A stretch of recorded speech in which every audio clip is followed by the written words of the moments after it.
بالبرين بريورا ما بيزي الأنسى سلكين هي عسل. ثلاث عصري ثلاثة تري بودو سلام لاي في رجرتا. مالت تيبيتا. هاي مي نسري. جلقة بالرواية مجايو أنا كونسر راسي كأديك على ما سدي يجورا أنغرانا مجاتو. أنا فيفتوني ساموني challenge كيا سناركيته يرو challenge جو ماما fast delivery ناكن نزن. لايف يرو والبر بيتا. بيخسر. أنا لايف يرو بفتة ريبستة أكنا كنا جتة نميوت كرانا من بروري فمالي. سافو ميوت كراد برات له. أنا والبر بيتا سينا إشلي نتيمته وانجروندا نتيمته أكنا كنا لايف مرة نتيمته نانغرانا جاته. maal barbaadaan maatii maal hojjetta jennaan akkana aadaa abbaalleen qabu naannoo magaalaa Finfinnee waan kana jiraadha biyya alaa deemuu barbaadannaa yoo laalu ijoollee dhabeeta garaana nyaattee biyya alaa hin deemini biyya keessa osoo ka hojii wayii si hubaniiti hojjettaa jennaan eenan hojjedhaa jette maatsi barbaachisanaaf jennaan akka birri 200 takka osoo argadhee jette jennaan bakka sanatti qarshii 170 guurreefi 200 sana keessaa kuma kudhanii mucaa araarsaa jedhamutti dabalaaf jedhee 20 ofii kiyyaatti dabalee fi qarshiin isiituun 200 guuti. Gidduma kana abbaan gadaallee dhufee jennaan viizaa baasee fi anillee Dubaay fidee gadaa keessan qaxaraa jette. Qaxaradhaan jedhaan ammoo alayyuun deemini biyya keessa hojjedhadhee maallaqa san guurseen malee ala adeemtu miti. Jennaan inni mana nyaataa keessaa bunuma danfisuudha. Uumamaan qaxaradhaan jennaaniin hayyee jennee innillee ammoo yeroo jedhe sanatti viizaan sun xumuramuuf hin dandeenye. sababa karaalee uumama cuccufameef inni xumuruuf hin dandeenye isheenillee malaa eegdee dhabdeennaan si wajjin murteessitanii karaa masii kanarraan xumuruuf jalqabdaniif porosoosii. Anaaf biiftuun ammoo waliin haasofna natti himtee turte. Anaaf masii waliin beeynu kan wal nu barsiise biiftuudha. Mucayyoo masii jedhamtu kanatu mari'attee naa xumuraa jira ijoollee waliin.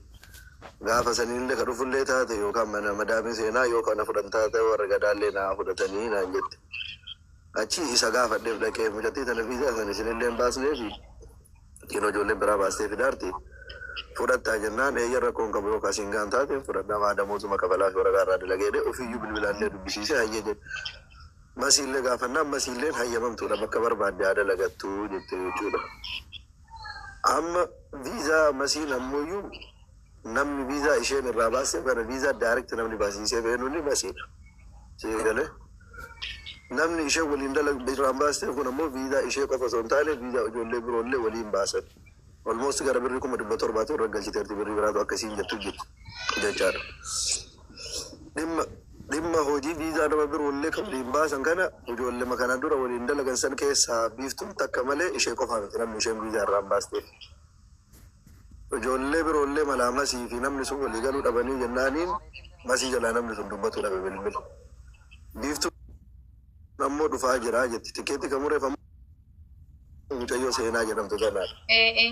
Galee anneen gadda biiftuun bilbila kiyya gurguradhaa rakkadhe jennaaniin biiftuu gaafa duraallee birrii 770 sii galee birrii 20 maada ofiisiinii jedhe kanayyuu wanti sii kaa'eef si jalaa dhumattiif jedhe birrii 30 akkaawuntii sii raggalchee ergeef torbee tokkoma torbee lama ture jechaadha. Si galee biiftuu lafa nuti jirti. Ofii tiyyaanii jedhe sana jechaadha. Akkasi bilbila ofiilee gurguratu dhiistee hojii barattee birrii sana jechaadha. Sana booda biiftuuf namni sun masii fi namni sun waan wal dhabaniif jecha namni sun masii jalaa dubbatuu dide. Amma jaarsummaan ana ergatee namni kun bilbilli isaa kana dubbisi nuu kadhadhu akka na jalaa dubbatu godhii isa wajjin xumuraa jettee masii. Jennaan hayyee jedhee nama san gaafadheef abdii jedhama. Gaafadhee masii si barbaaddi mucayyoo zabdituu jedhamtu maqaa paaspoortii isheetiin kenoo viizaa kana baastaniifi tikeettiin muramee fi jiraamatti dhufu hedduu. Viizaa orjinaala yoo ergameef malee dhufuu hin dandeettu. Viizaa suuraa kaasanii erganiif suuraa sanii ammoo viizaa kana kan isi tikeettii si muramu akka nama bashannanaaf Dubaay dhufuuti si galee hin dandeettu. Sirreessisiisii fi yookiin ammoo anarrattuu erga anuu ediit godhee viizaa kana tikeettiin already waan murameef jiruuf hotel buukingii tolchee fi akka dhuftu goona carraa kun akka jalaan dabardee jedhee gaafadheef jaarsummaa. Jennaan namni sun ammoo ani kan waliin dubbadhe masiidha siif kabajaa sii qaba. Garuu waan jiru masii waliin xumura waan ta'eef miseejii ishee kan kana dura hin deebisneef jalaa deebisa. Garuu masii waliin xumurraa naan jedhe. Nasrii fi sii xumura deegaa takka qofa. jennaan hayyee jedheetumaan si gaggabaabsaara. Jennaaniin hayyee jedheetumaan amma haga kaleessaa leemasii waliin badaa ganni wali badaa biiftuu waliin haasaa turre naan ergine beeytaa viizaa kana naan ergine osoo viizaa na ergane anu ediit godhee fi sorry hotel booking maama sirreessee fi waan jiru silaa hayyeen jedhaa fi ture sii galee. Walumaa galatti warra waraqaa sanillee hin ergine jarri akkasumatti bulanii har'a amma guyyaa dawwalee nama sanii deemee masi ammoo ilaalu onlaayinii irra hin jirtu nama sanii dawwalee maal inni mucayyoo kana guyyaan gahaa jira mucattiin tun yatiimaadhaaf abbaalleen qabdu kana dura miidiyaa irratti anatu nama kadhate gaafa sanuu namni keenya ka Oromoo waadaa galu hin guutu jedhee ijoollee Dubaay qofarraa guuree fi waan si ajaa'ibaa birrii 170 30 booda galeef waliigala 200 kana kaashii guuree fi ka waadaa osoo hin taane ka risiitii illee hin jiru jechuudha si galee gaafa duraatu anatu bifa kanaan gargaarsiseeni Metiin tu nama viizaan jalaa gubataa jira sa'aatiin darbee jira masiilleen onlaayiniin jirtu akka mahaa goonuu jennaan ani masitti himee jira viizaa mucattii kaansel godhee jira sababa masiidhaa waan garagaraa irra walii galuu dhabneef sababa dalagaa bira wallee waliin dalagna kaansel ta'ee jira kanaafiyyuu waan jiru ammasii waliin xumuree jira jedhe jennaan biiftuu deebisee biiftuu suutuma jedha akkasiillee hirrifannee amma viizaa kana qabattee kaansel ta'ee waan jiruuf eerpoortii seeniin booda rakkoo biraas irraan gahuu danda'ani. Amma booda warra gadaallee masiillee nama biraallee dhiisii an ofii kiyyaa viizaa kiyya birrii kiyyaan sii xumuree si fida deemi gara mana keetii deebi'u manattillee galtee bakka itti deebituu hin qabne hiriyoota kee bira deemi birrii kiyya sii galchee ofii kiyyaa si fida kana booda bakka an durumayyuu waan nama Oromoo kenna kana waadaan nama Oromoo hin guutamu ka warra gadaa si fida jedhellee qaama masii si fidhattee si yaaltellee kun hunduu waan faayidaa hin qabne ofii kiyyaa sii xumura sitti hin dhagahamini deemi galee hayyee jennee kanaan walii gallee amma immoo laayivii irra dhuftee kennu isiin qaranne waan si bira dhuftuuf kaboottu argee alaa kulli haalitti yoo si gabaabsu ani inshaallah iznii rabbiitiin ofii kiyyaayyuu tikkeetti viizaa isiillee hin xumuraa fi kan nama biroollee dhiisii tasgabbeessiisii atillee waa qabaatti ergii fi anillee ergaa yeroo muraasa viizaan booda gargaaraa jira garuu maa inni beektaa nasree keenya galatoomii ani duruma durarraa'u maallaqa guuruutti hin tureef jechuuti waan hundaa ofiin fixnee ijoolleen kun faamiliin ni jirti osoo gadaan isin dhufiin dura osoo masii kana dubbiin tun osoo hin tariin bakka isin warri gadaa fudhannaan dhiisnee malee nuti oguu duraatu eegaluuf hin keefne beektaa amma duuba ayyee rakkoo isaan lameen wal dhabanitti viizaan isii kaansel ta'e jechuudha ree amma. Masii fi namni isheen viizaa waliin dalagdisuu waa wal dhabaniif gidduutti kaansel ta'e malee wanti biraa hin jiru. Nasiro asirratti mati al tokkicha ni dubbadda dhugaa rabbi. Biiftuu. Ilmoo jeeftuu. Nasiro ani namni sun waan wal amne hin qabu ani sitti mee. Gista gadhiifama waliin ni deebistee haasofta. Biiftuu na jalaa dubbadhu mee lubbuu. Uumaan yaadii manallee manallee amma anaatu siif kireessa jechuu takkiin mana biraan bikka deemtu anaa siif godhaa waa hunda amma sii tolcha amma deeqaa kana keessa sii tolcha gisee mana kan asirraa bee uumaan yaadiin biiftugee hin boohin bakka nasreenillee si waliin jira anis nin jira ijoollee Oromoo hundi si waliin jiranii hin boohin. Amma suuratti maal akka ta'e biiftuu tokkoffaa masii biiftuu illee an dura iyyuu jecha gaafuma awwalaatu yeroo tokko masii gaafuma jalqabaatu mucattii tan akka isin ijoollee taate argee laayivii irratti maaliif biyya Arabaa kana gatii beekuuf hin deemini biyyuma ambaatu hin deemini taa'ii dalagadhu jedhee birrii 200 sana harkaaf harka uummata irraa guurseef sii galee qabsumarraa yaada mucattiin tun biyya alaa deemuu keessa hin jiru maaliif ijoollee mucattiin kun akka argitu kan sii galee lammaffaa ammoo osoo biyyaayyuu baatee kabaayyuu dalagattaa teetii haadhaaf abbaan qabdu duniyaa madaaf qofii kanayyuu eessa walii qabatti waa hedduutu jira sii galee kanumaafuu jecha hin deemini jedheeti gaafa birrii san guursuufu booda garuu viizaa sii baasna jedhanii ni jennaan yaada dhufu kan akka isheen qabatte jechaadha. Amma haa gabaabsinu waan kana karaa gabaabaa masiilleen hin jirti kinoo karaa gabaabaa viizaa anin baasaa fi hawwii kadhadhee hawwiin arabarraan viizaa haa baastuu fi maqaa arabaatiin akkaataa mucayyoon kun itti dhufuu danda'u irratti haala haa mijeessunuufi.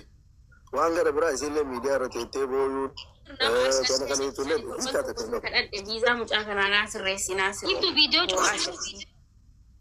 Bo'aa jirti jedhee miti anam as gubbaa irratti badiin ani qabu maali buusimee makii yookiin viidiyoo irratti cufi maaliif waraabanii ajandaa godhatu? Naasiroo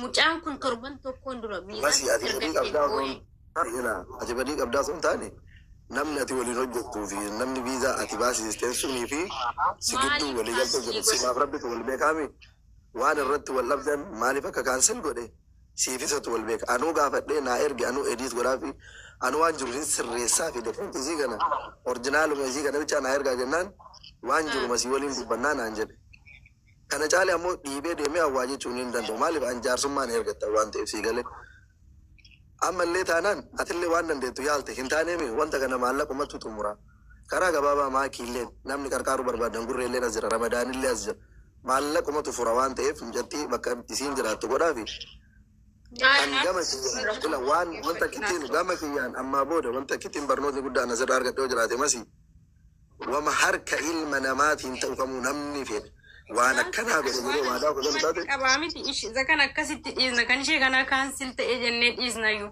ani garuu dabarsee Naasir mucaan kun haadhan qabdu namicha kana faana gwaddeenyaadha jettee an miidiyaa irratti baasuu hin barbaadu maallaqa yoo xiqqaate maallaqa Itoophiyaa maallaqa 700 ol irraa qaba deemiiti itti naa haasa'ii mucattiin kun kuma 700 maal gochuutti kennite madde mositti ni manne Naasir maal gochuu bidu kuma 700 wali kennite lammaffaa viizaa biiftuu baasuuf kuma 700 maal ta'u waa'ee viizaa waa hunda sitti mee jira raasaa jiru waa'ee viizaa biiftuu waan ta'u waan biraa nama sagalee hin qabne hedduutu akkana ta'e jechuudha barammami.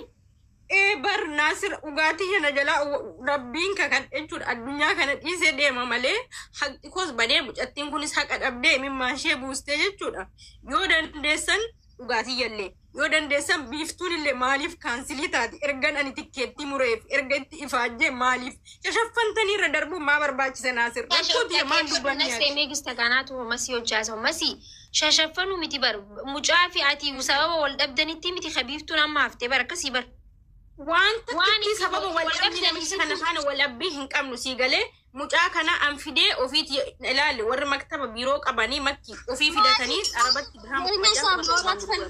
sanii immoo hin barbaanne an ofiiti ya fidadhee siidaa mana madaamiin argeefi sana galchuu barbaade sii galtee Aye. Simee muitti qabaddu am tokkicha makii jaalala naa kennan dubbaddaa biftuu mitti qabaddu dhugaa rabbii shirra simmiitti irratti hojjetama baay'ee miira keessa nu galcha. Oy ande muyita argi mee biftuu muyit godhatiin booda amma nama dubbisu. Yaa masii muitti qabaddu laala.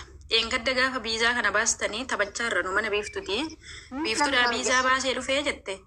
Hayya akkatti baasteef Naasirfaatuu fidaa jennee gaaffisi gaafannee turre. Naasirfaan hin didanii ennaan seena nazala jirtii seenaa dhaqiitii. Lakkoofsa Naasir ani Beerut keessa jira dawwaluu fi hin danda'u. Dhaqii dawwaliitii Naasir gaafadhonnaan kaardii guuttee dawwaltee Naasir jalaa kaasuu dide.